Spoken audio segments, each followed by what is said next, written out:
Iran के राष्ट्रपति इब्राहिम रईसी और यहाँ के विदेश मंत्री को ले जा रहा हेलीकॉप्टर रविवार शाम अजरबैजान के पास क्रैश हो गया, जिसमें ईरान के राष्ट्रपति इब्राहिम रईसी के साथ हेलीकॉप्टर में सवार सभी लोगों की मौत होने की खबर है। 15 सीटों वाले इस हेलीकॉप्टर में कुल 9 लोग सवार थे, जिसमें से ईरान के राष्ट्रपति इब्राहिम रईसी और वहाँ के विदेश मंत्री के साथ अन्य लोग मौजूद थे। क्रैश के बाद जो तस्वीरें सामने आई, इसमें हेलीकॉप्टर पूरी तरह से नष्ट हो चुका था। इन तस्वीरों को देखकर लग रहा था कि हेलीकॉप्टर में सवार किसी की भी बचने की संभावना कम है, और बाद में जो खबरें आई उससे साफ हो गया कि हेलीकॉप्टर में सवार सभी लोगों की मौत हो गई। वहीं जिस हेलीकॉप्टर में ईरान के राष्ट्रपति इब्राहिम रईसी और उनके विदेश मंत्री सवार थे, उसके बारे में बात करें तो ये हेलीकॉप्टर अमेरिका में बना बेल 212 हेलीकॉप्टर था, जो बेल टेक्सट्रॉन इंक द्वारा तैयार किया गया है।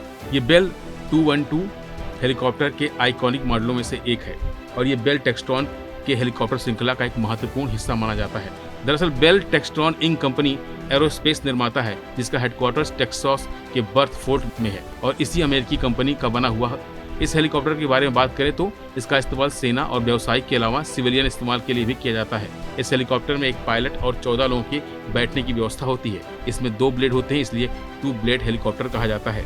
बेल 212 को उड़ाने वाले गैर सैन्य संगठनों में जापान के कोस्ट गार्ड, संयुक्त राज्य अमेरिका में कानून प्रवर्तन एजेंसियां और फायर विभाग, थाईलैंड की पुलिस और अन्य शामिल हैं। बेल 212 हेलीकॉप्टर शक्तिशाली और विश्वसनीय माना जाता है। यही वजह है कि परिवहन से लेकर सर्च ऑपरेशन और सैन्य अभियानों के लिए इसकी डिमांड ज्यादा है। हालांकि मजबूती के दावों के बावजूद बेल 212 हेलीकॉप्टर दुर्भाग्य से पिछले कुछ सालों में कई अहम दुर्घटनाओं में शामिल रहा है।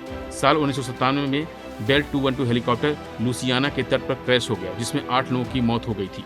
वहीं साल 2009 में बेल 212 हेलीकॉप्टर कनाडा में क्रैश हो गया था, जिसमें 17 से 18 लोग की मौत हो गई थी। इसके अलावा साल 2018 में एक दुर्घटना हुई थी, जिसमें 4 लोग की जान गई थी। सबसे हालिया घटना पिछले साल सितंबर में हुई, जिसमें कई लोगों की मौत की खबर थी। दरअसल रविवार को ईरानी राष्ट्रपति इब्राहिम रईसी और उनके विदेश मंत्री पहाड़ी इलाकों और बर्फीली मौसम में एक हेलीकॉप्टर क्रैश का शिकार हुए।